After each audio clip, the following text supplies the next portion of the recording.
믿음, 그 정의와 특성에 대해서 살펴보려고 합니다.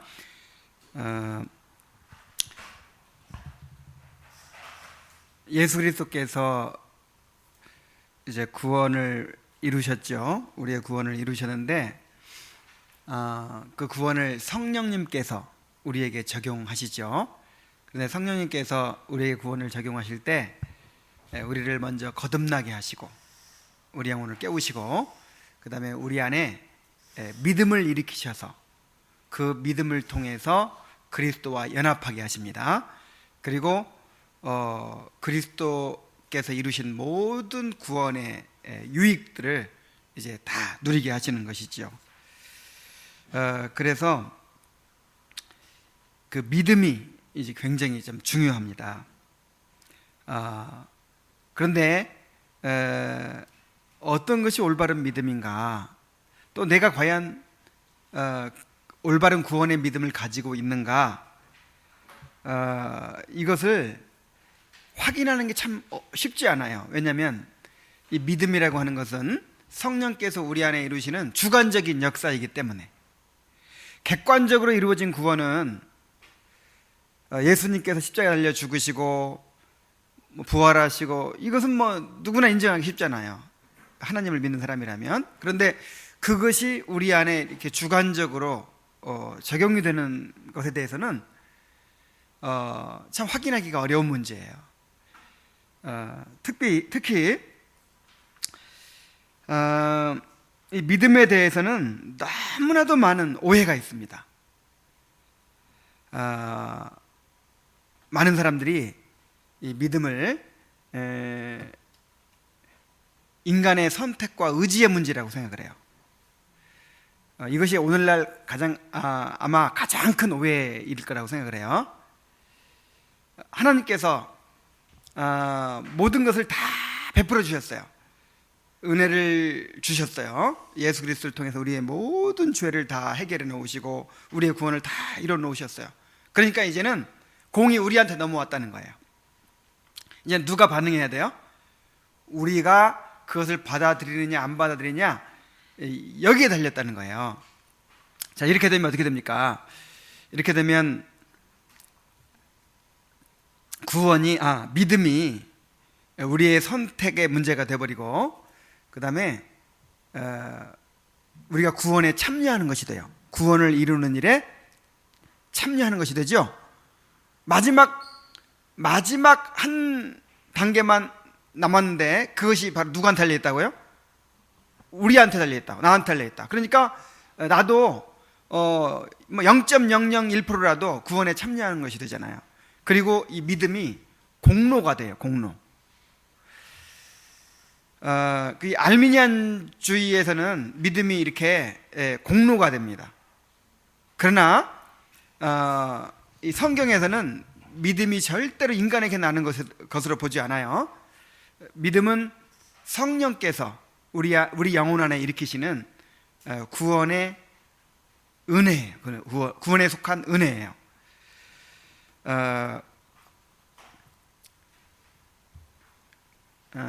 하나님의 믿음을 주시는 것이죠. 그래서 이 개혁주의에서 바라보는 믿음은 공로가 아니고, 공로적인 믿음이 아니고 이 수단으로서의 믿음이에요. 그래서 늘 자주 이야기했지만, 너희가 그 은혜를 인하여 믿음으로 말미암아 구원을 받았으니 그랬죠. 뭘 인하여예요? 원인이 뭐예요? 은혜. 그 은혜가 원인이 돼가지고 믿음이 생겨나고, 그 믿음을 수단으로 해서 이제 우리가 구원을 받는 것이죠. 그래서 너희가 그 은혜를 인하여 믿음으로 말미암아 구원을 얻었으니, 이것이 하나님의 선물이라 그랬죠. 그래서 이 하나님의 선물은 믿음도 포함되는 거예요. 믿음으로 구원을 받은 거, 이게 다 선물이에요. 정말 이런 관념이 깨지지 않으니까 아무리 얘기를 못 알아들어요. 아무리 얘기를 해도. 그래서 그냥 복음을 어떻게 전하죠? 그냥 인간의 선택의 문제인 것처럼 전하죠. 이제 믿기만 해. 믿는다고 해. 영접만 해. 그럼 구원 받는 거야. 자, 이렇게 다들 이해하고 있는데 이런 데다 대고 우리가 구원의 은혜를 사모해야 됩니다. 그게 이해가 안 되는 거예요. 지금 그 조나단 에드워즈의 지금 대표 설교 선집인가를 다 읽고 계시는가 봐요. 그래가지고 거기에 나오면 조나단 에드워즈가 뭐 심지어 이런 얘기까지 하잖아요. 우리가 구원받기 위해서는, 구원의 은혜를 받기 위해서는 율법을 또 지키고, 그 다음에 또 이웃 돕기, 불의이웃 돕기도 참여하고 막 이런 얘기까지 하죠. 고넬료 예를 들어가면서. 그게 뭐예요? 그게 구원의 어떤 조건으로서, 공로로서가 아니죠. 그 구원의 은혜를 이제 받을 수 있는 그 은혜의 방편으로서 얘기하는 거잖아요. 그러니까 너 구원 받으려면 열심히 말씀 들어야 돼. 열심히 교회 나와야 돼. 자, 이럴 때 내 열심으로 구원 받는다는 거예요? 아니면 그 은혜의 방편으로 얘기하는 건가요? 방편으로 얘기하는 거죠. 근데 그거를 이해를 못 해가지고는 불의이웃 돕기를 통해서 구원받는다고 했다. 십계명을 지켜야 구원받는다고. 그러니까 율법주의자다 이렇게 해가지고 그걸 믿고 있는, 그거를 가르치고 있는 나도 율법주의자라고 이렇게 막 공격을 하기도 해요. 자, 그리고 또 어떤 오해가 있습니까? 이 구원을 단지 지적 동의로 생각하는 오해가 또 커요. 예수님께 십자가 달려 돌아가신 거, 나를 위해 돌아가신 거래, 내 죄가 다 용서됐다는 거를 내가 그냥 그 사실로 인정하고 받아들이기만 하면 어떻게 된다는 거예요? 그게 믿음이라는 거예요. 그게 구원이라는 거예요. 물론 지적 동의도 믿음에 포함되어 있지만 그 지적 동의 자체가 믿음이 아니에요. 그게 전부가 아니죠. 믿음은 우리 삶을 변화시키는 능력이에요. 유효케 하는, 유효한 어떤 능력이 있는 거예요. 그런가 하면 어떤 사람들은 믿음을 어떤 영적인 체험으로 생각하기도 하고, 그 다음에 교회 열심히 다니는 걸 또 믿음이라고 생각하기도 해요. 열심히 교회 다니면, 열심히 교회 활동하면 뭐 좋다 그래요? 믿음 좋다 그러죠. 그런가 하면 어떤 교회 의식에 참여하는 거, 이런 걸 믿음이라고 생각하기도 하고. 그래서 정말 구원에 이르는 올바른 믿음이 어떤 것이냐, 이거를 올바로 규명하는 것은 너무 중요하단 말이에요. 나는 믿는다고 믿었는데 나중에 믿음이 아닌 것으로 드러날 수도 있어요. 그래서 구원의 믿음이 어떤 것인가를 규명하는 게 중요하고, 또 내가 과연 올바른 믿음을 가지고 있는가, 이것을 또 점검하는 것도 너무 중요해요.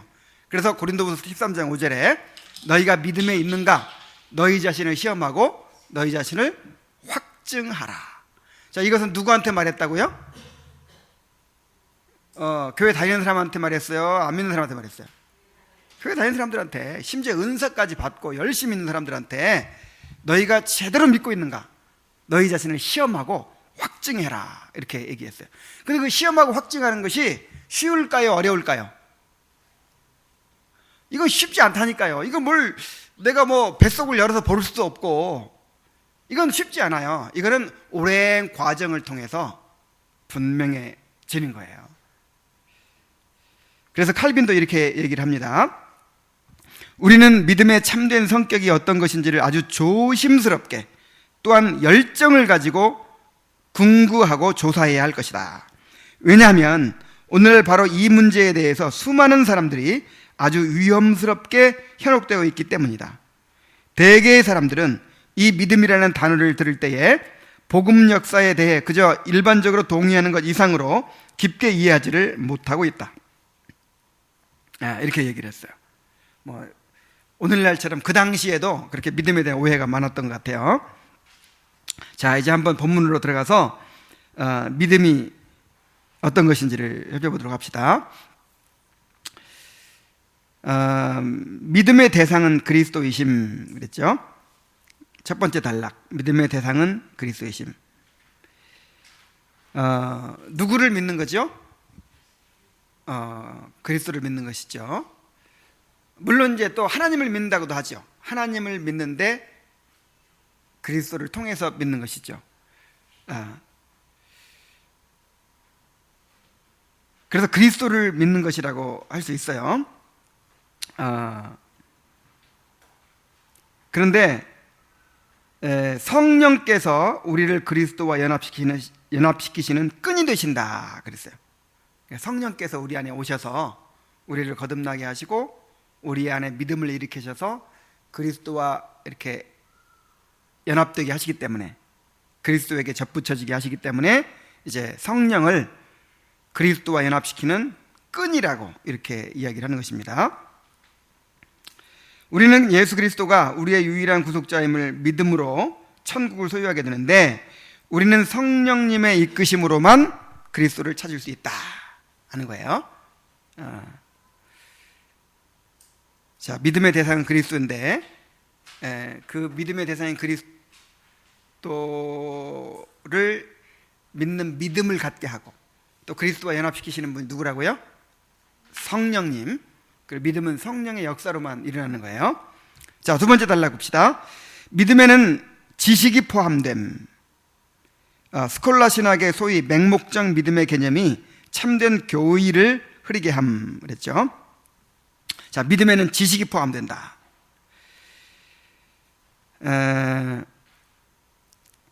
2절에 뭐라고 그랬냐면은, 믿음은 소위 경건한 무식이 아니라 지식의 근감.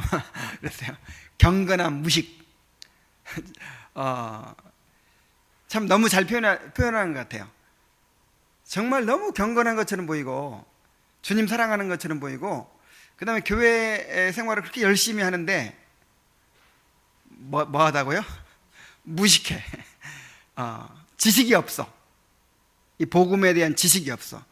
이런 건 믿음이라고요, 아니라고요? 믿음이 아니라고요. 여기 스콜라 신학이라고 하는 거는 이제 그 중세 카톨릭의 신학을 말하는 거예요. 중세 카톨릭에서는 이제 이 플라톤이라든지 아리스토텔레스의 철학을 받아들여 가지고 그 철학적인 방법을 통해서 이제 신학을 연구했어요. 그러다 보니까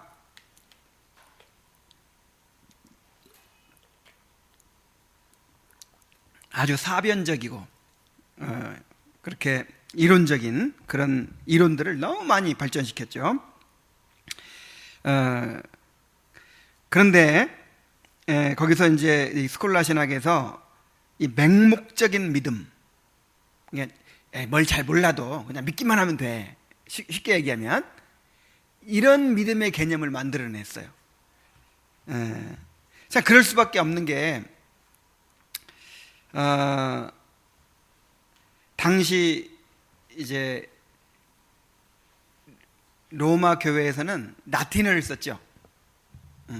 라틴어가 어느 나라 말이에요? 로마 말이에요. 로마 말. 이제 이 로마의 말인데, 그 로마 제국이 게르만족에 의해서 이렇게 다 무너졌죠. 그런데 이제 북방의 게르만족들이 막 이렇게 내려와 가지고 로마를 무너뜨릴 때 로마 교황이 이제 그 사람들과 이제 타협을 한 거예요. 그래서 그 사람들은 자기들도 이제 그야말로 야만인들이죠. 그 야만인들, 자기들도 뭔가 이제 좀 종교적으로 인정받을 필요가 있으니까. 그래서 로마 교황은 그 게르만족의 그 이제 뭐 추장이라고 할까요? 이렇게 그 지도자를 왕으로 인정해주고, 그 다음에 그 사람들은 또 로마 이제 교황을 인정하고 보호해 주는 거예요. 교황청을 이렇게 마련해 주고, 그래서 서로 이렇게 야합을 하는 거죠. 그러다 보니까 자, 게르만족들이 이렇게 로마 제국을 다 차지하고 나라들을 세웠으니까 이제 로마 말을 써요, 안 써요? 안 쓰죠. 독일은 독일말 쓰고 영국은 영어 쓰고 뭐 다 하겠죠. 근데 그 종교는 누가 지배하고 있어요? 로마 카톨릭이 지배하고 있으니까 라틴어를 쓰는 거예요. 그래서 예배 드릴 때도 라틴어로 집전을 해요. 뭐 설교도 없지만 예를 들어서 뭐 강론을 해도 라틴어로 해요. 그러니까 일반 백성 알아들어요, 못 알아들어요? 전혀 못 알아들어. 심지어 이제 미사를 집전하는 사제들도 나중에는 라틴어를 모르는 사람들이 많았대요. 그러니까 그 주문하듯이 그냥 의식만 집행하는 거예요. 그런데 그럼 일반 백성들은 도대체 뭘 믿겠어요? 믿음이라는 게 도대체 뭐겠어요? 그러니까 그냥 와가지고 그 로마 가톨릭에서 성찬식을 그렇게 계속 하죠. 매주 하는 이유가 이제 말씀도 없고, 말씀이 있어도 라틴어로 하니까 알아들을 수 없고, 그러니까 실제로 느낄 수 있는 건 뭐예요? 예수님의 살이다, 이게 진짜 살이야. 딱 먹으면 죄가 싹 용서해야 되는 거니까. 이제 그런 거, 어떤 이 의식을 하는 거, 이런 거로 믿음이 유지되는 거예요. 그리고 그런 거 따라서 하는 게 믿음이라고 생각하는 거예요. 그래서 그걸 무슨 믿음이라고 그래요? 맹목적인 믿음. 그냥 교회를 인정하고 이 교회의 인도를 받고, 그렇게 교회의 안내를 따라서 잘 따라가는 것이 믿음이다. 이제 그렇게 가르쳤던 것이죠. 그런데 칼빈은 뭐라고 합니까? 경건한 무식이 아니라 지식에 근거하는 거다, 믿음은. 아무리 교회를 사랑하고 아무리 경건한 마음으로 떡을 받고 아무리 성례를 행하고 해도 그런 건 믿음이 아니다. 믿음은 지식에 근거한 거다, 이렇게 주장을 하죠. 아무런 깨달음도 없이 그저 여러분의 느낌을 교회에 맹목적으로 굴복시키기만 하는 것이 과연 믿음이란 말인가? 오늘날도 이런 사람들 많죠. 우리 목사님이 이렇게 가르쳤다 이거야. 그래서 막 사실은 자기도 아무것도 모르면서 그냥 교회가 그렇게 가르친 대로, 교회가 그렇게 인도하는 대로 같이 속해서 따라가면 자기가 믿음이 있는 것처럼 그렇게 생각하는 거예요. 사도는 사람이 마음으로 믿어 의에 이르고 입으로 시인하여 구원에 이르느니라고 말씀했는데, 이는 곧 사람이 자기가 깨닫지 못하고 심지어 살펴보지도 않은 것을 그저 맹목적으로 믿는 것만으로는 절대로 부족하다는 것을 시사해 주는 것이다, 그렇게 얘기하고 있습니다. 3절 봅니다. 로마 교회의 소위 맹목적 믿음의 교리는 기본적으로 거짓이다. 로마 교회의 주장이 바로 그거예요. 만일 믿음이 지식에 근거한다면 어차피 완전한 지식은 없죠. 자, 믿음은 지식에 근거한다고 했는데 완전한 지식이 없죠. 그럼 완전한 믿음도 없을 거 아니냐 이 말이에요. 그러니까 그 지식이 중요한 게 아니라, 지식이 중요한 게 아니라 그냥 교회에서 인도하는 대로 그냥 따라가면 된다, 그게 믿음이다. 자, 오늘날도 이런 생각 가진 사람 많죠. 배워야 돼, 교리를 알아야 된다, 지식이 있어야 된다, 그럼 뭐라 그래요? 도대체 얼만큼 알아야 그럼 믿음을 가질 수 있냐 이거야.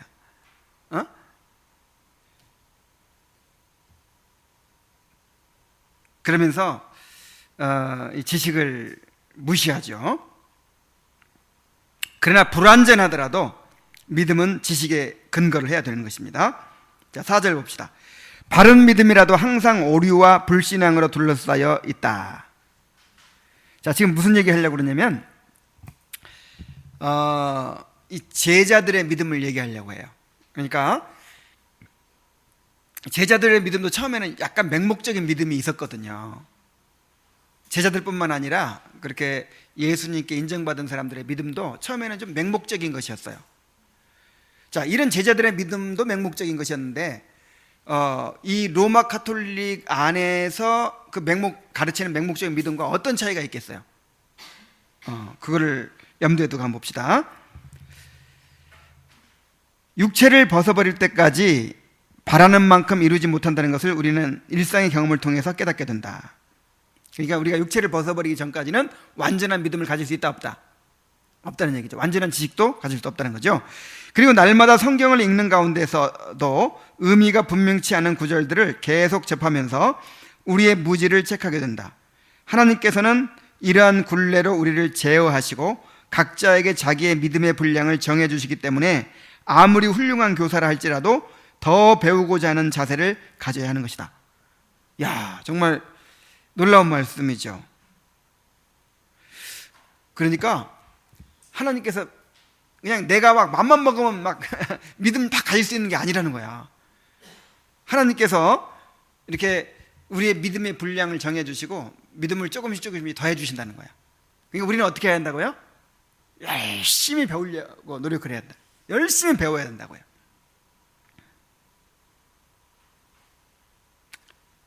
그래서 아무리 훌륭한 교사라도 더 배우고자 하는 자세를 가져야 된다는 거예요. 그러니까 야, 내가 이번에 한 10년 동안 한 몇 년 동안 내가 집중해가지고 성경을 딱 통달해버리고 그 다음부터 내가 다른 일 해야겠다. 자, 이렇게 된다는 거야, 안 된다는 거야?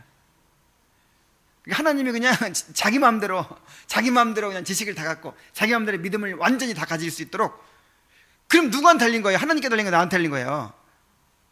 나한테 달린 거잖아요. 그렇게 놔두시지 않는다는 거야. 이러한 굴레로 우리를 제어하신다. 그러니까 우리를 점점점 키워가시는 것이지, 하나님이 주권적으로 키워가시는 것이지, 뭐 자기가 그냥 한꺼번에 다 알아버리고 막 그렇게 될 수 없다는 거예요. 그래서 제자들의 믿음을 보세요. 제자들이 예수님이 십자가에 달리시기 전에 구원 받았을까요? 못 받았을까요? 받았어요? 예수님의 부활도 잘 몰랐는데? 자, 제자들의 믿음이 구원의 믿음이었을까요? 아니었을까요? 구원의 믿음이었죠. 구원의 믿음이었어요. 그들은 이미 구원 받았어요. 성경에 증거가 있잖아요. 예를 들어서 그 전도여행 갔다 돌아와가지고 우리가 귀신도 쫓아냈습니다. 막 그러니까 뭐라 그랬어요? 귀신 쫓겨간 걸로 기뻐하지 말고 너희 이름이 하늘 생명체에 기록된 것으로 기뻐해라. 그랬잖아요. 제자들은 거듭났어요. 구원 받았어요. 이미. 그런데 그들의 믿음이 불완전했죠. 지식이 불완전해. 어떻게 보면 좀 맹목적인 점도 많이 있었어요. 아직도 그냥 예수님을 정치적인 메시아로 이해한다든지, 십자가에 대해서 잘 이해를 못한다든지, 부활에 대해서 잘 이해 못한다든지, 불완전했다 이 말이에요.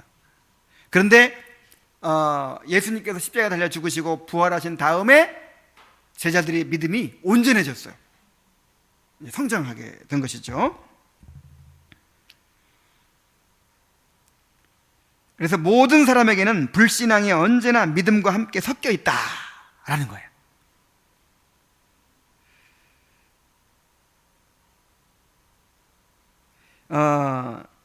그래서 이제 그 아브라함의 믿음 같은 경우를 봐서도요, 아브라함이 정말 믿음을 가졌나 못 가졌나 자꾸 헷갈리죠. 처음에는 믿음으로 본토 친척 아비 집을 떠났는데, 또 그 다음에는 전혀 믿음이 또 안 보이기도 하잖아요. 그런가 하면 또 어떨 때는 믿음 있는 것 같기도 하고. 그러니까 신앙과 불신앙이 어떻게 했다고? 섞여 있어요. 하나님께서 한 사람을 선택하시고 그를 이렇게 구원의 믿음이 있는 건 사실이야. 처음부터 있는 건 사실인데 이제 이렇게 성장시켜 가시는 거죠, 믿음을. 그리고 5절에 보면 믿음의 준비로서의 맹목적인 믿음이 있어요. 아직 구원의 믿음은 아니지만 그러나 구원의 믿음으로 자라가는 그런 믿음을 말하는 거예요. 이적들을 통해서 그리스도를 메시아로 믿은 사람들이 있죠. 그리고 그리스도가 말씀하신 대로 이루어질 것을 믿고 이적을 체험한 사람들이 있죠. 그래서 병고침 받았다든지 막 이런 사람들 있잖아요. 예수님 막 칭찬하시죠? 근데 그 사람들 보면서 그런 의문 가진 적 없어요? 야, 이 사람들이 진짜 십자가 알았나? 부활을 다 알았나? 복음의 내용을 다 알았나? 구원받은 믿음이었나? 근데 그런 것이 아닌 경우도 많았다는 거예요. 그런데도 믿음이라고 인정하셨다는 거예요, 예수님이. 칼빈의 말을 들어봅시다. 아직 첫째가는 원리들에 젖지 않은 상태에 있는 자들이라 할지라도, 그러니까 첫째가는 원리가 뭐냐면 진짜 구원의 믿음, 예수님의 십자가와 부활, 그 모든 것을 알고 제대로 믿은 그런 상태에 이르지 않았다 하더라도 말씀을 들을 자세를 갖고 있으면 그들은 신자라고 부른다는 사실이다. 물론 정확한 의미에서 그렇게 부르는 것은 아니고 하나님께서 그의 자비하심으로 그런 경건한 마음의 자세에 은혜를 베푸사 아주 존귀하게 대하시기 때문에 그렇게 부르는 것이다. 그러나 이처럼 가르침을 받고 배우고자 하는 자세와 열의를 갖는 상태는 교황주의자들이 만들어낸 일종의 맹목적 믿음에 만족하고 게으르게 안주하여 있는 그런 자들의 순전한 무지와는 전혀 다른 것이다. 야, 이거 정말 중요한 내용이죠. 그러니까 똑같이 잘 몰라요. 똑같이 잘 모르는데 어떤 사람은 심지어 신자라고 인정을 해주다는 거예요. 믿었다고 인정을 해주는 거예요. 뭐가 다르죠? 이 사람은 하나님 택한 자이고, 그 다음에 이제 믿음을 키워가고 있는 과정이에요. 그리고 그 증거로 어떤 점이 나타나냐면, 끊임없이 말씀을 사모하고, 그 다음에 배우려고 하고, 끊임없이 하나님 알아가려고 하는 이제 그런 자세가 나오는 거죠. 자, 그런 맹목적인 믿음하고, 아직 잘 모르지만 그런 상태하고 그냥 완전히 그냥 아니란 상태, 난 더 이상 배울 필요도 없고 알 필요도 없고 이제 나는 구원 받았어, 나는 이제 믿음 가졌어, 나는 이제 충분해, 그런 상태, 아니란 상태에 빠져 있는 사람하고 같다 틀리다, 완전히 다르단 말이에요.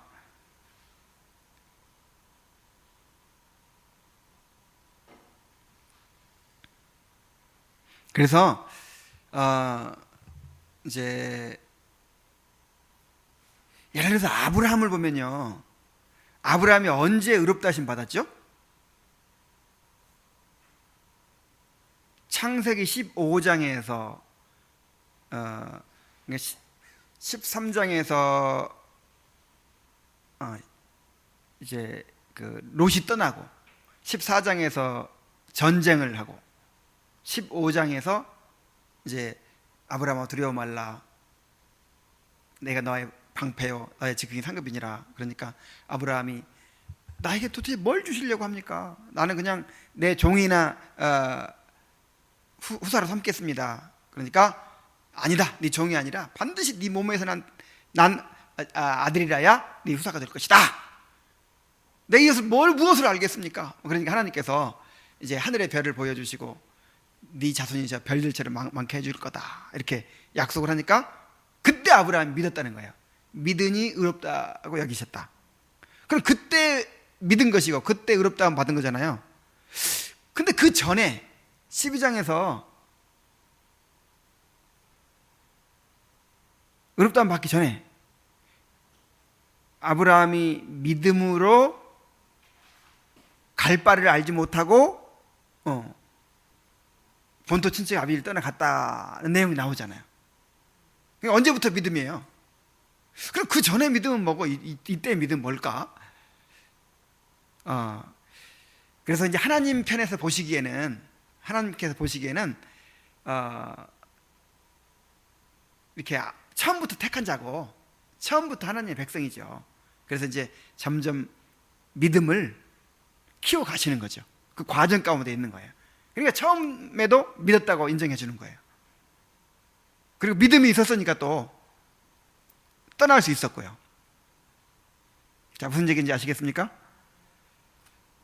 그래서 이제 이적을 보고 예수님이 메시아라고 믿은 그런 사람들, 아직 구원에 대해서 잘 모르지만 일단 그 믿음은 생긴 거야.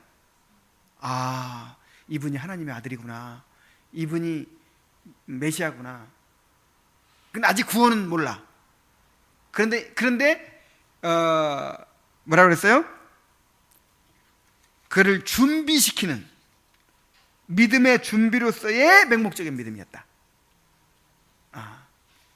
그렇게 이제 얘기하고 있는 거죠.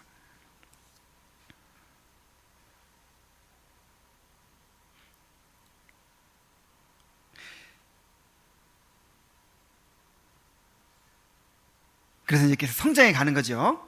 계속 이렇게 성장해 가는 거죠. 자, 그 다음에 세 번째 단락 보겠습니다. 믿음과 말씀의 관계와 믿음에 대한 간단한 정의. 자, 믿음은 하나님의 말씀의 근거를 둠 그랬죠. 믿음을 말씀과 분리시킬 수가 없습니다. 마치 태양과 빛의 관계와 같죠. 말씀에 의하여 믿음이 생기고 말씀에 의하여 믿음이 유지되고 성장합니다. 그러므로 신자는 끊임없이 말씀의 가르침을 받아야 하고, 그래서 신자를 또한 제자라고 부르는 것입니다. 맨 처음에는 믿는 사람들 뭐라고 불렀어요? 제자. 제자가 무슨 뜻이에요? 배우는 자. 그러니까 신자는 다른 말로 뭐 하는 사람? 배우는 자예요, 배우는 자. 그래서 교회에 다니는 사람이, 신앙생활하는 사람이 배우려고 하지 않으면 이건 믿는 사람이 아니에요.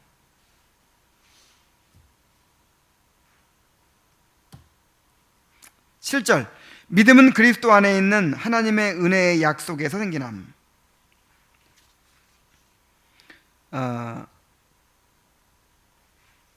모든 말씀이 다 믿음을 갖게 하는 것이 아니라 하나님의 선하심을 입증해주는 은혜의 약속이 필요하다는 거예요. 물론 이제 성경 모든 말씀이 다 하나님의 말씀이지만, 예를 들어서 우리의 죄를 깨닫게 해주는 말씀도 있고 심판을 알게 하는 말씀도 있고. 자, 근데 그 말씀만 보고 믿음이 생겨요? 죄를 깨달았겠지만 믿음은 생기지는 않죠. 그래서 믿음이 생기려면 그 하나님의 그 선하심을 보여주는 구절들, 그러니까 하나님의 그 구원의 약속들을 알아야 된다는 거죠. 그래서 자, 믿음의 정의를 이렇게 내렸습니다. 믿음의 정의를.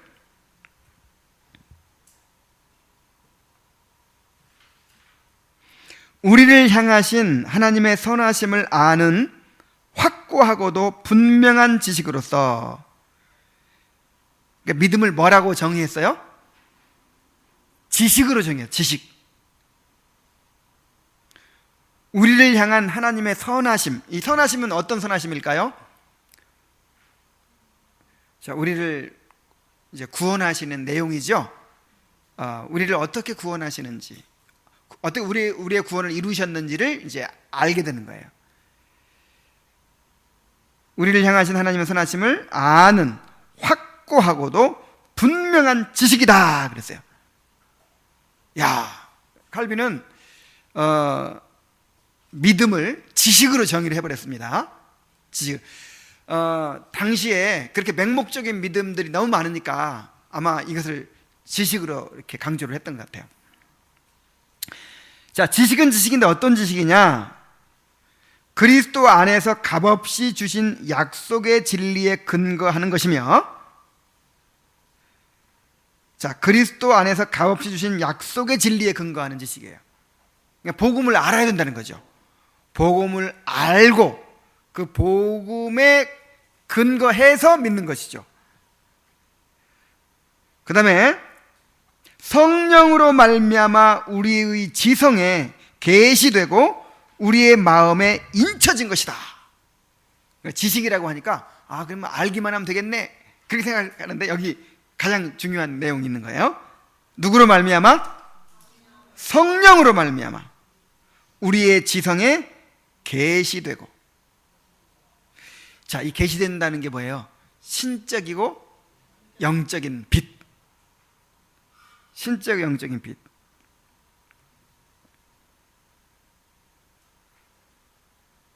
그리고 우리 마음에 어떻게 된 것이다? 인쳐진 것이다. 그래서 그 루디아의 마음을 열어서 바울의 말을 청종하게 하셨다 하는 것처럼 단지 그냥 머리로만 아는 게 아니에요. 머리로만 아는 지식이 아니라 마음으로 아는 지식이에요. 신적이고 영적인 빛을 통해서 마음으로 이제 인쳐졌다 그러잖아요. 인쳐졌다. 성령께서 깨닫게 하시는 거예요. 성령께서 마음을 열어서 깨닫게 하시는 것입니다. 자, 우리 정의를 다시 한번 같이 읽어봅시다. 시작. 우리를 향하신 하나님의 선하심을 아는 확고하고도 분명한 지식으로서 그리스도 안에서 값없이 주신 약속의 진리에 근거하는 것이며 성령으로 말미암아 우리의 지성에 계시되고 우리의 마음에 인쳐진 것이다. 자, 오늘 한번 돌아가면서 이걸 외워보세요. 믿음이라는 칼빈은 믿음을 이렇게 정의했다 하면서 누구한테 한번 소개해 줄 수 있도록. 자, 그 다음에 네 번째 달락 보겠습니다. 믿음이란 용어에 대한 용납할 수 없는 갖가지 의미 부여, 소위 유형의 믿음과 무형의 믿음이 있다. 자, 지금부터는요 이제 지적 동의의 문제를 다루고 있어요. 지적 동의.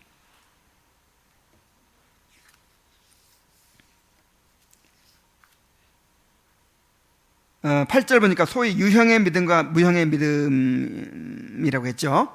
그러니까 이 스콜라 신학자들은 믿음을 이렇게 구분을 했어요. 유형의 믿음이 있고 무형의 믿음이 있다. 자, 유형의 믿음은 뭐냐면 사랑을 행하는 믿음이에요. 완성된 믿음이에요. 자, 무형의 믿음은 사랑의 행위가 아직 없는 믿음, 미완성의 믿음이다. 그러니까 이게 그럴싸해 보이는데, 그러니까 이 믿음이 그러니까 믿음이 아무런 능력이나 체험이나 삶의 열매가 없는 그런 믿음도 있을 수 있다고 얘기하는 거예요. 믿음은 있는데 믿음은 있는데 아직 무형의 믿음이야. 아직 완성되지 않은 믿음이야. 이런 식으로.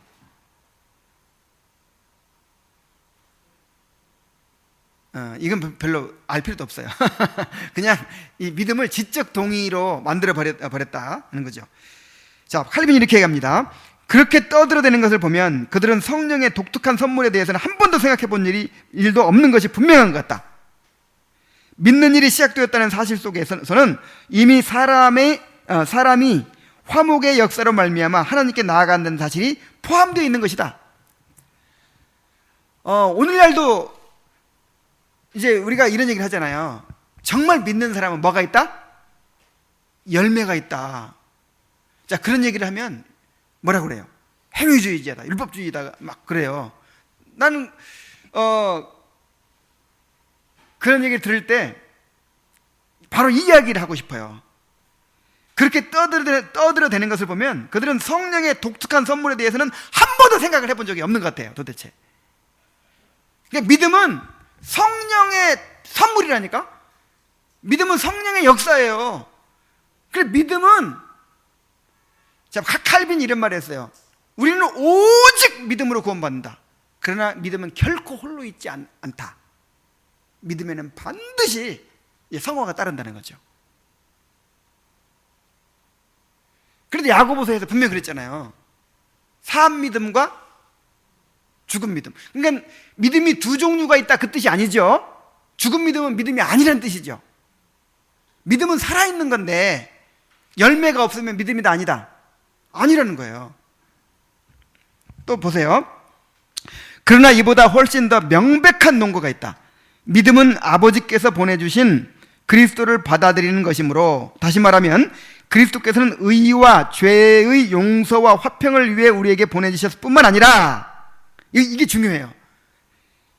야, 이 청교도들의 그 사상이 전부 여기서 나왔어. 보니까 기독교 강의로 보면요, 칼빈에게서 나온 거예요. 성결을 위해서 그리고 생명수의 원천으로서 보내주셨으므로 동시에 성령으로 말미암은 성화까지 이해하지 않으면 아무도 그리스도를 충분히 알 수 없다는 것을 의심할 여지가 없다.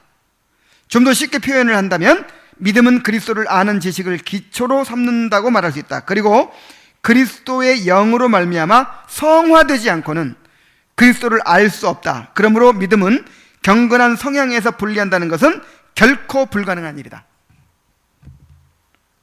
자, 이건 내가 다른 번역을 썼어요. 여러 가지 번역이 많이 나오는데 많이 있는데 좀 애매하고 그런 거는 내가 다른 번역을 좀 찾아보거든요. 이게 무슨 얘기예요? 자, 그리스도는 죄 용서만을 위해 오신 게 아니죠. 우리를 거룩해 하기 위해서 오시는 거예요. 자, 고린도전서 1장 31절에 예수는 우리에게 지혜가 되시고, 그 다음에 의로움이 되시고, 거룩함이 되시고, 구원함이 되셨다 그랬죠. 이 거룩함이 되셨다, 여기 성화예요. 성화. 예수는 우리의 뭐가 되신다? 성화가 되신다. 그러니까 오늘날 사람들이 너무 오해하고 있는 게 뭐냐면 죄 용서까지만 생각하는 거예요. 죄 용서. 예수님 하면 뭐예요? 죄 용서. 그리고 끝. 죄 용서만을 위해 오신 게 아니라니까. 뭐를 위해서 오셨어요? 거룩해 하기 위해서 오셨어요. 그래서 이 믿음은 아까 믿음이 뭐라 그랬어요? 우리를 향하신 하나님의 선하심을 아는 확고하고도 분명한 지식인데, 그리스도를 아는 지식이잖아요. 지식. 그런데 성화를 생각하지 않고는, 성화까지 포함시키지 않고서는 그리스도를 알 수 없다. 아는 것이 아니란 말이죠. 제대로 아는 것이 아니란 말이죠. 자, 맨 마지막 줄 다시 한번 읽으면, 그러므로 믿음을 경건한 성향에서 분리한다는 것은 결코 불가능한 일이다. 그러니까 이게 무슨 말이에요? 믿음이 있으면 당연히 무슨 성향이 있다는 거예요? 경건한 성향, 거룩하게 만드는 그런 성향을 포함한다는 거죠. 그래서 믿음을 가진 사람은, 구원의 믿음을 가진 사람은 성화의 열매가 따라오게 된다는 거예요. 자, 고린도전서 13장 2절에 근거한 논지의 반박. 자, 이제 이 사람들이 고린도전서 13장 2절에 어떤 말씀이 있습니까? 내가 예언한 능력이 있어 모든 비밀과 모든 지식을 알고 또 산을 옮길 만한 모든 믿음이 있을지라도 사랑이 없으면 내가 아무것도 아니요 그랬죠? 이 구절을 보니까 믿음이 있어도 사랑이 없으면 아무것도 아니다 그랬으니까 사랑이 없는 믿음도 있을 수 있다, 이렇게 이해가 되죠? 이 사람은 믿음만 있고 사랑이 없어. 응? 어떤 사람은 믿음도 있고 사랑도 있는데 어떤 사람은 믿음만 갖고 있어. 자, 이 구절만 보면 그렇게 보인단 말이에요. 그런데 이 구절의 뜻이 뭐예요? 사랑장 배웠죠? 자, 여기에 답변 한번 해보세요. 여기서 말하는 믿음은 구원의 믿음을 말하는 게 아니고 은사를 말하는 거예요. 은사. 그러니까 이렇게 능력의 은사 있죠. 능력의 은사. 막 능력 행하는 은사. 그걸 믿음의 은사라고 했거든요. 여러분, 은사는 일반 은혜입니까? 특별 은혜입니까? 일반 은혜라고 하는 것은 다른 말로 하면 구원받지 못한 사람들도 받을 수 있다. 얼마든지 받는다. 하나님께서 당신의 일을 이루시기 위해서 택한 자가 아닐지라도 얼마든지 은사를 주실 수 있어요. 그 중에 무슨 은사도 있을 수 있어요? 능력의 은사, 즉 믿음의 은사도 주실 수 있어요. 그 얘기를 하는 거예요. 그래서 이 사랑장에 나오는 사랑은요, 이 구원받은 믿음에서 나오는 사랑이거든요. 그래서 구원받은 믿음과 사랑은 분리될 수 있어요? 없어요? 없어요. 분리될 수 없는 것입니다. 우리 사랑장 강해할 때 조나단 에드워즈가 한 말을 인용했었죠. 사랑장에서 말하는 사랑은 구원에 속한 모든 덕행이 포함된 것이다. 구원받은 자, 믿음을 가진 자가 나타내는 모든 덕행을 사랑이라는 말로 표현한 거예요. 단지 누구 그냥 잘해주고 뭐 이런 좁은 의미의 사랑이 아니라 구원의 열매를 말하는 거예요.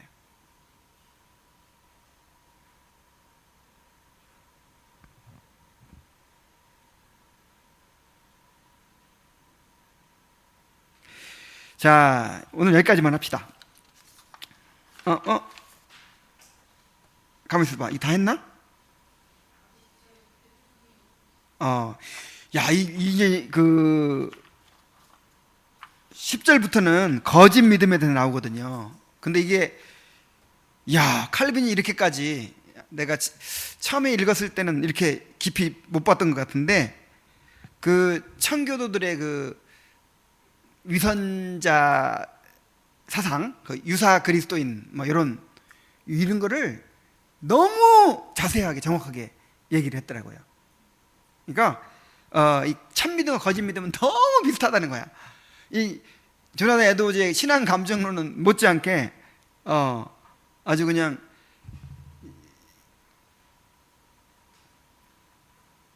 자세히 얘기했어요. 자세히라기보다 이렇게 철저하게 이야기를 했어요. 그래서 정말 우리가 항상 자기를 점검하고 그렇게 해 나가야 된다는 거예요. 그래서 오늘은 시간이 많이 갔기 때문에 여기까지만 합시다.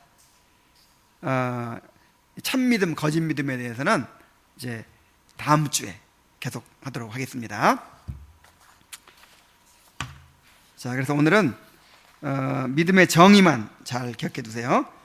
우리를 향하신 하나님의 선하심을 아는 확고하고도 분명한 지식으로서 그리스도 안에서 값없이 주신 약속의 진리에 근거하는 것이며 성령으로 말미암아 우리의 지성에 계시되고 우리의 마음에 인쳐진 것이다.